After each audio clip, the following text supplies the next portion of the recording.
সিঙ্গুরে আসছেন নরেন্দ্র মোদী, সেই সিঙ্গুর যেখানে একদিন টাটার ন্যানো কারখানা তৈরি হয়েছিল, কাজ প্রায় শেষ, তখন টাটাকে কারখানা গুটিয়ে চলে যেতে হয়েছিল প্রবল বিরোধিতা এবং এক অরাজক পরিস্থিতির মধ্যে।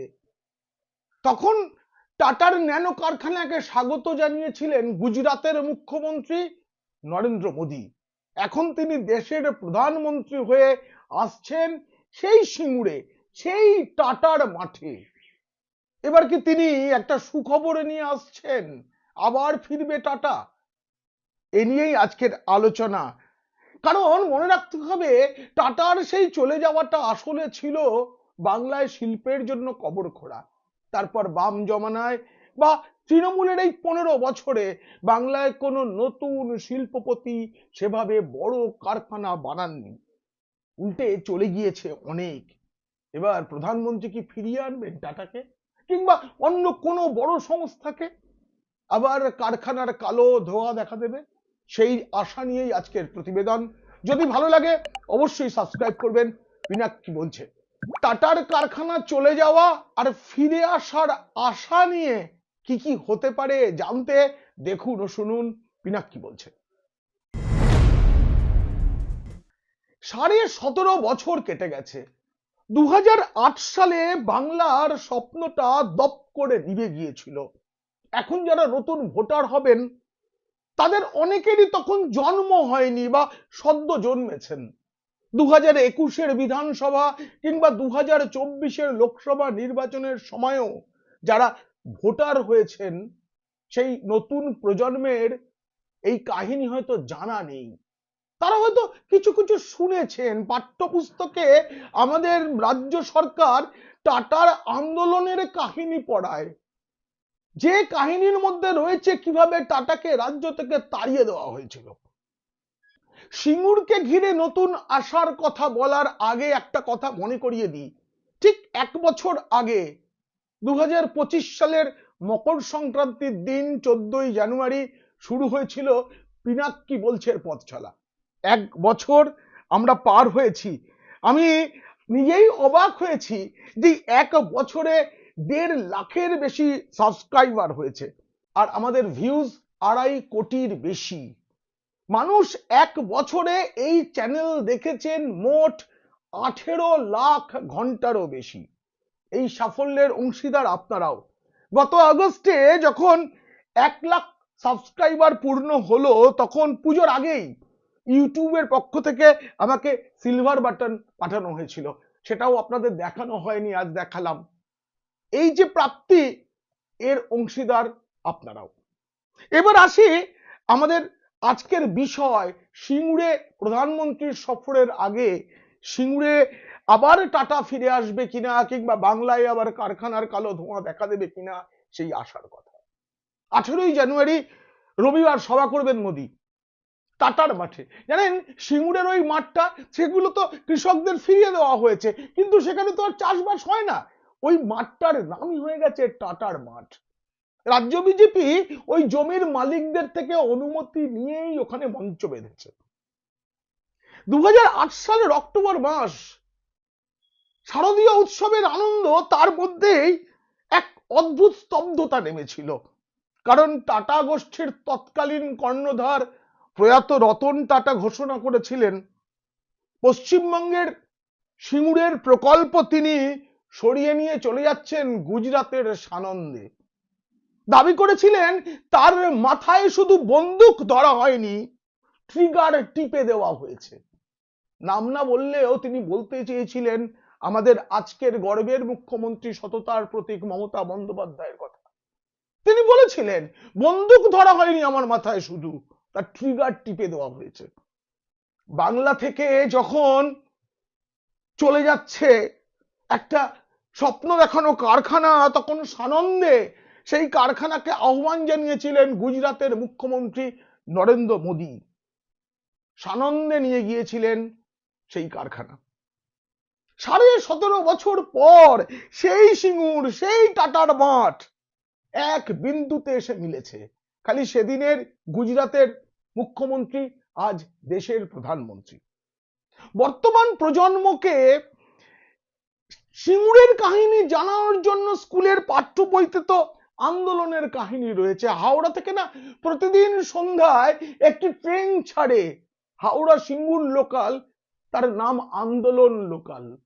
যখন ঘোষণা করা হয় যে আন্দোলন লোকাল অত নম্বর প্ল্যাটফর্ম থেকে ছাড়বে, সেটা শুনলেই ওই সময় উপস্থিত থাকলে আমার মনে হয় সেই আন্দোলন, যে আন্দোলনের ফলে বাংলার একটা কালো দিন শুরু হয়েছিল।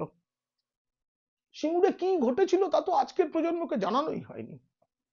2006 সালে বুদ্ধদেব ভট্টাচার্য ক্ষমতায় আসার পর, বামফ্রন্ট যখন জিতে ক্ষমতা এলো, তখন সিঙ্গুরের বেড়াবেড়ি, খাসের ভেড়ি, সিংহের ভেড়ি, বাজেমেলিয়া এবং গোপালনগরের এই যে মোট 5টা মৌজায় 5টা মৌজার 997 একর জমি অধিগ্রহণ করেছিল তৎকালীন বামফ্রন্ট সরকার। বলা হয়েছিল টাটার ন্যানো কারখানা হবে।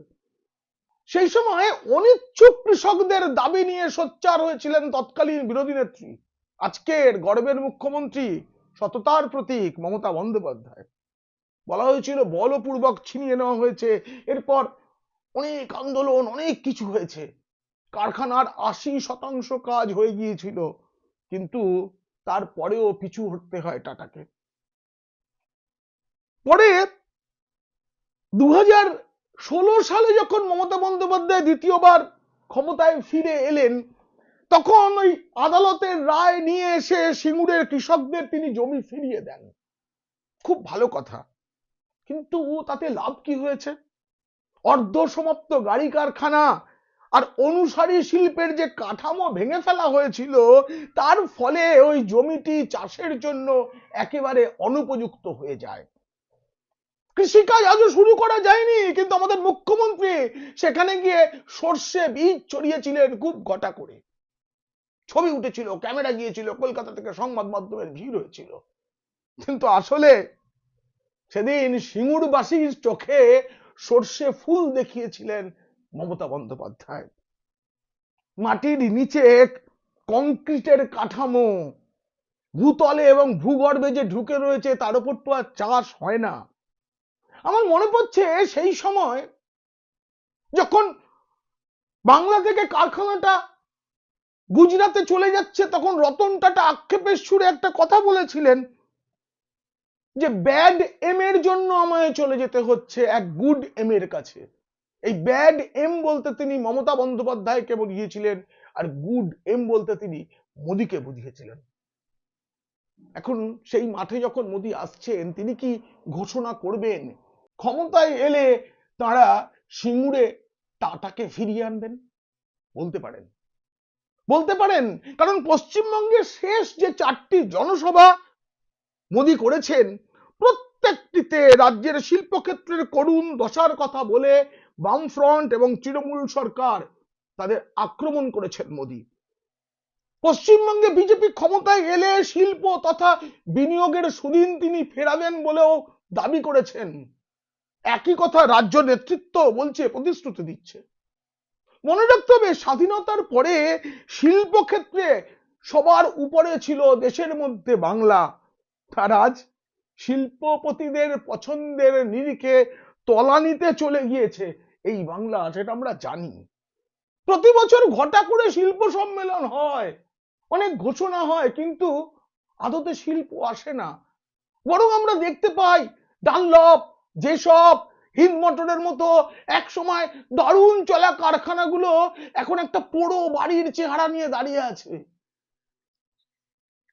সেই জমিতে কোনো কাজ হয় না, সেই কারখানায় ধোঁয়া নেই।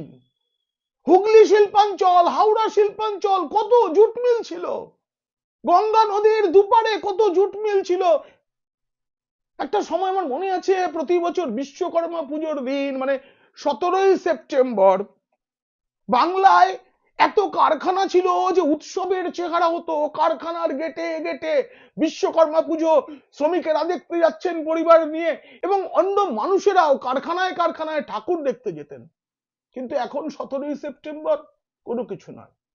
তবে ঘটনাচক্রে আমাদের প্রধানমন্ত্রী নরেন্দ্র মোদী, তাঁরও জন্মদিন এই 17ই সেপ্টেম্বর। আমি তাই তার কাছে আশা করব, রাজ্যবাসীর হয়ে বলবো যে আপনি যদি সত্যি করে টাটা না হোক কোনো বড় শিল্পপতিকে শিল্প গোষ্ঠীকে বাংলায় সত্যিকারের ওই দাদা সৌরভ গাঙ্গুলি স্পেনে গিয়ে যেমন ইস্পাত কারখানার গল্প শুনিয়েছিলেন ওরকম নয়, সত্যি করে কারখানা তৈরির প্রস্তাব আনতে পারেন, যদি তৈরি হয় তাহলে বাংলা আপনাকে এই যুগের বিশ্বকর্মা বলেও ডাকবে, আমি কথা দিচ্ছি। আনুন না, আপনি তো দেশের অনেক জায়গায় বিজেপি শাসিত রাজ্যগুলিতে অনেক শিল্প নিয়ে গেছেন। আজকে বিদেশি সংস্থাও ভারতে তাদের পণ্য উৎপাদন করছে। কেন আমাদের বাংলায় কি হতে পারে না? বাংলার ছেলে মেয়েদের এখনো কাজের জন্য লেখাপড়ার জন্য অন্য রাজ্যে যেতে হয়, অন্য দেশে চলে যেতে হয়। এই বাংলায় মেধার কোনো অভাব নেই, এই বাংলায় শ্রমিকের অভাব নেই, শুধু দরকার একটু উদ্যোগের। সেই উদ্যোগটা কি আমাদের মাননীয় প্রধানমন্ত্রী নেবেন? যদি তারা এই বিধানসভা নির্বাচনে ক্ষমতায় নাও আসতে পারেন, এরকম তো হতেই পারে, তাহলেও দেশের প্রধানমন্ত্রী হিসেবে দেশের একটি রাজ্য বাংলার শিল্পের উন্নতির জন্য তিনি কি ভাববেন? এই প্রতিশ্রুতি না আমি চাই দেশের প্রধানমন্ত্রীর থেকে, আমি মনে করি আপনারাও চান। এই প্রতিবেদন কেমন লাগলো জানিয়ে অবশ্যই মন্তব্য করবেন, ভালো লাগলে বন্ধুদের, খারাপ লাগলে শত্রুদের শেয়ার করবেন। আপনারা খুব খুব ভালো থাকবেন।